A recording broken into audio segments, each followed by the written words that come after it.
Voilà, toujours en direct du NAMA, et dans la deuxième salle. Nous sommes à la vitrine du Périgord ce samedi 18 octobre 2025 avec Michel Valère que vous connaissez beaucoup.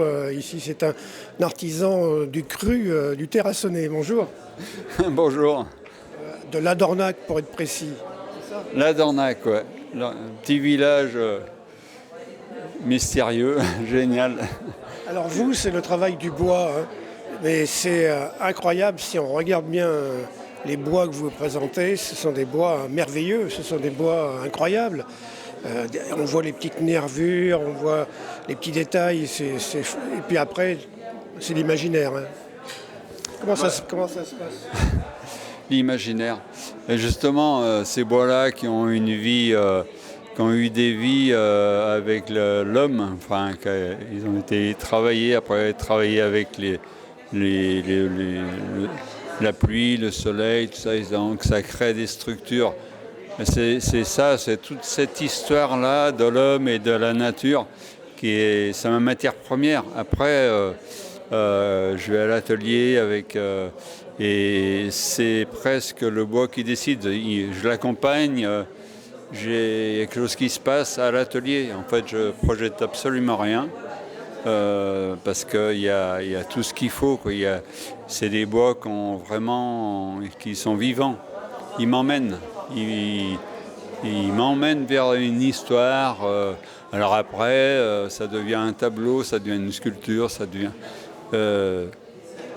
c'est à chaque fois différent, quoi. Après, vous le travaillez, ce bois, mais avant, quand vous le découvrez, c'est au hasard d'une marche en forêt, comment ça se passe? Bon, déjà, j'ai toujours travaillé. Alors, je suis né avec ça, hein. J'ai toujours kiffé ces bois, c'est tout ce qui est travaillé, qui a été oublié, c'est des éléments vivants.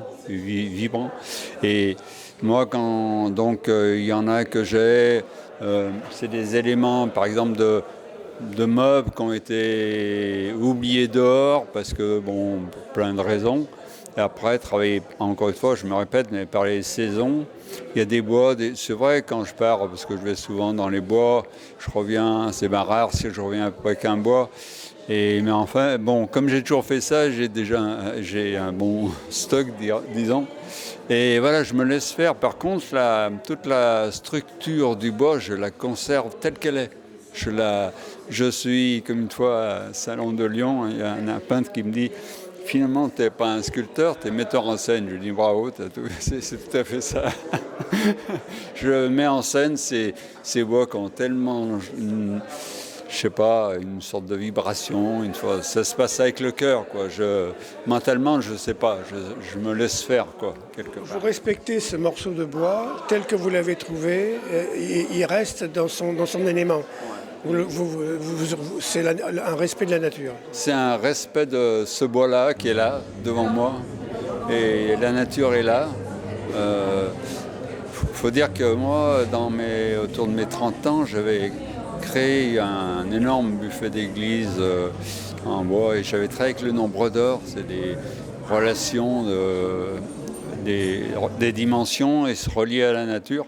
Et c'est vrai que là, ça m'a enclenché, ça m'a emmené, cette histoire-là, à être en lien avec, oui, justement, la nature. Et ça, pour moi, c'est très, comment dire, c'est très riche. Et maintenant, ce que j'aime faire, c'est des ateliers, accueillir des ateliers, des gens à l'atelier pour une journée, pour justement vivre ce que je vis, moi, dans la création. Donc voilà, ça c'est vraiment le cadeau que je me fais de partager avec des personnes qui, justement, je les accompagne, je dis: voilà, vous lâchez la projection, vous avancez comme ça avec le bois, laissez-vous faire, et puis voilà, à 5 heures, j'affirme toujours qu'à 5 heures, tout est terminé. Ils ont une sculpture ou un tableau qu'ils ont fait à partir de ces éléments-là qui ont une histoire. Ils se laissent aller aussi, comme ce que je vis moi. Alors votre rôle d'ébéniste, votre savoir-faire d'ébéniste n'est pas à l'abandon, puisque vous préparez quand même la pièce autour, enfin son support, c'est ça? Oui, et puis c'est vrai que les bénistes, il s'est transformé en décorateur. Maintenant, on m'appelle pour harmoniser un lieu. J'amène du vieux bois dans les intérieurs. Surtout aujourd'hui, c'est très vivant, c'est très important parce que les intérieurs maintenant sont un peu de plus en plus aseptisés par des matériaux qui ne sont pas naturels. Donc du coup, le fait d'amener des bois anciens, c'est d'autant plus intéressant. C'est ça, encore plus, je sais pas, il se passe quelque chose, quoi. Donc, et maintenant, en plus, ce que j'aime bien faire, c'est des sculptures de jardin.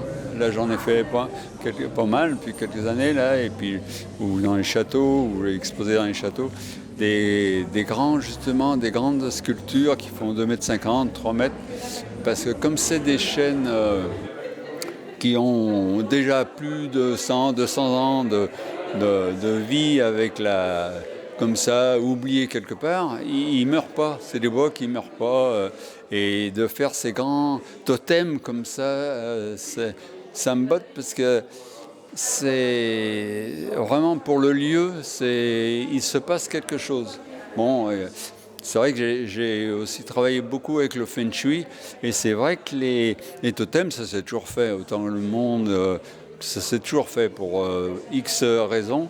Et le fait de ramener d'une manière verticale des bois qui étaient horizontales, par exemple des bois qui étaient dans une maison qui était horizontale, de les ramener dans une sorte de connexion tertielle, il y a quelque chose qui est intéressant. Alors, on y croit, c'est pas, je m'en fiche, c'est pas tellement le problème, mais c'est l'intention. Il y a quelque chose d'intéressant de faire avec ces bois, encore une fois, qui sont immortels et aussi éphémères si on veut, hein, mais c'est, voilà.